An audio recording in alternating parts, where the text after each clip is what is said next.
Hello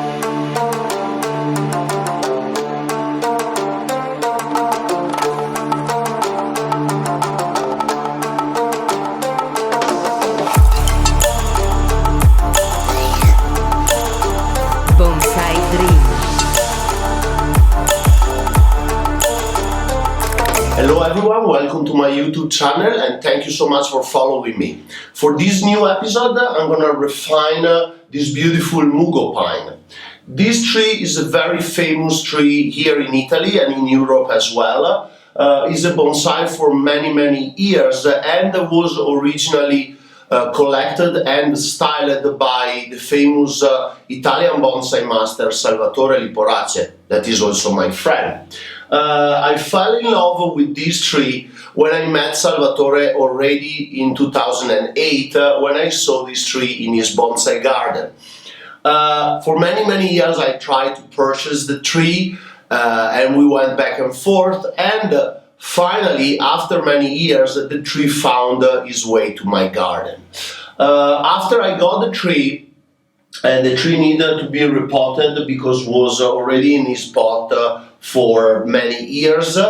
I changed a little bit the soil and I let the tree free to grow, just controlling the strength for the last 2 years. So now the tree is nice, strong and very compact and ready to be restyled. Being myself a Mugo collector, I really love these species. Mugo pines are part of the Dolomites. I go up in the Dolomites and I find Mugos. I love the character of these trees because they have a beautiful deadwood and liveline like junipers, but in the same time they have needle like Scots pine. That is also one of my favorite species.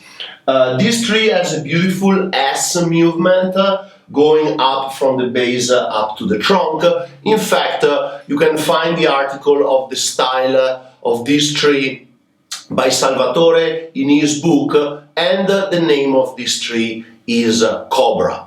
So I'm gonna try to respect the work that was previously done by Salvatore and respect the shape.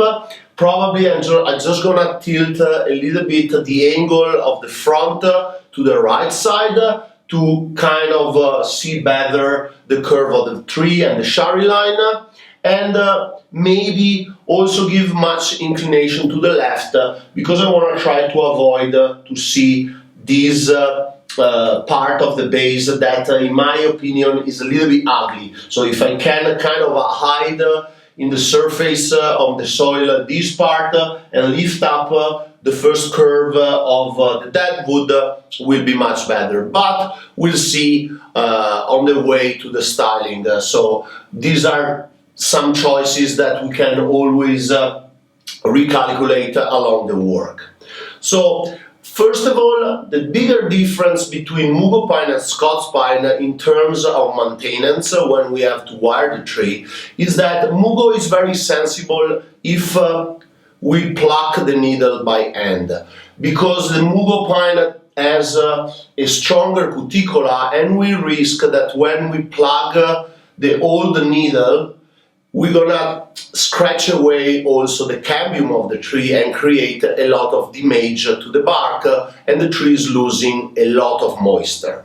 So what I normally do on Mugo pine is to cut the old needles, leave the cuticola, and then the cuticola itself is gonna dry out and fall. So I don't have any loss of moisture and energy from the tree, and also I don't risk any fungi disease can go inside of the tree from the scratches and maybe kill some of the little branches. So first of all, I'm gonna have the guys to clean all the vegetation of the tree, and then starting from the secondary ramification, we're gonna wire everything nice and clean to recreate the shape of this beautiful tree and bring out the old beauty of this masterpiece.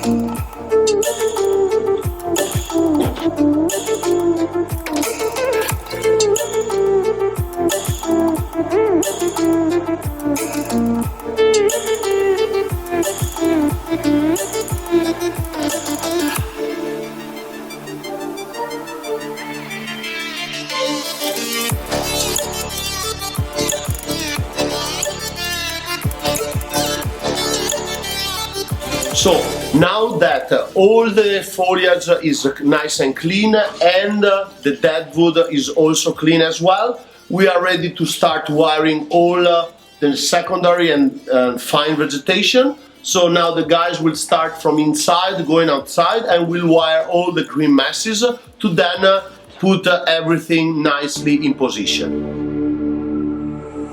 Stranded in the open, dried out tears of sorrow, lacking all emotion, staring down the barrel, waiting for the final gates to open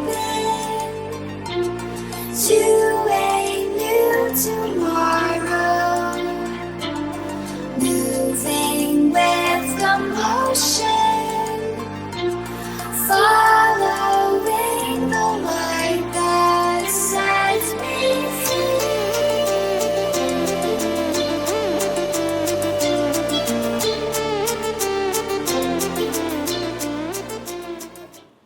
So here we are with the tree completely wired. Now we're gonna start shaping the first pad and then the second one to have the two lines to create the shape of the entire tree. Probably the first pad will be divided in two different levels, so an upper one and a lower one, and then going up we're gonna refine and shape all the negative and positive spaces until everything will be set in position. Probably we're gonna twist a little bit the front sideways because we wanna open a little bit more this angle to see the nice shari of the trunk and the movement. So let's start for the first branch.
stranded in the open, dried out tears of sorrow. So now that the tree is almost done, I'm trying to look at the different space and angle, and my eyes get really attached to this very kind of a straight horizontal line that is done from this gene. I know this is one part of the history of this tree. It's a pity that I have to short it, but still I feel that this gene crossing over the back one that has beautiful shape and the first branch really distract when we look on the main twist of the trunk of the tree. So I'm gonna just short it and break it down with the pliers. Lacking all emotion, staring down the barrel, waiting for the final gates to open to a new tomorrow, moving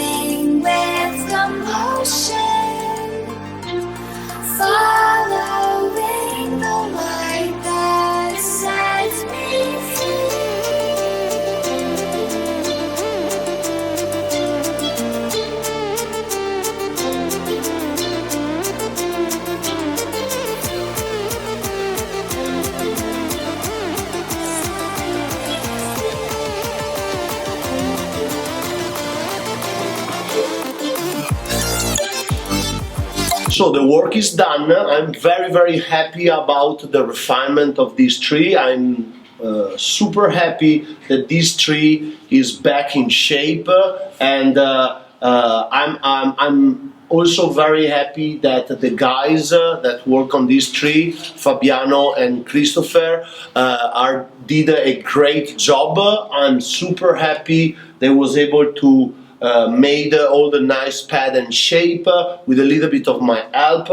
They was wiring almost 2 days to get everything wired, and then almost an entire day just to refine the tree.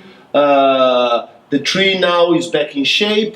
We can put it back to the benches, and this year we're just going to control the strength of the foliage and get it more mature to maybe one day be able to show it again. This tree was already shown at the Italian national show many times, at the Noelander Trophy, and so I hope maybe next year I can repot the tree, solve a little bit the problem of the roots here, lift it up a little bit more, this deadwood, and get the tree to another step. Bem, primeiro para mim foi uma grande honra trabalhar uma planta com a história que essa planta tem em questão de bonsai italiano, e eu aprendi muito trabalhando ela porque em questão artística, em questão de balanço, da energia e de contrastes negativo, foi uma planta que me ensinou muito en questão estética. Por mi parte, pues conocí nuevas técnicas de alambrado. Siento que mi técnica en manejar estas plantas y este tipo de trabajo han mejorado. Me siento sumamente orgulloso de poder trabajar y que Mauro me dé la oportunidad de trabajar plantas así. Y definitivamente esta experiencia trabajando árboles de esta calidad ha mejorado mi desempeño en el bonsai, y espero pues seguir aprendiendo cada día más. Bonsai Dream. Thank you so much for watching this video. I hope you like it. And if you want to know more about my work, send me an email to get my bonsai dream. Thank you. Bonsai Dream.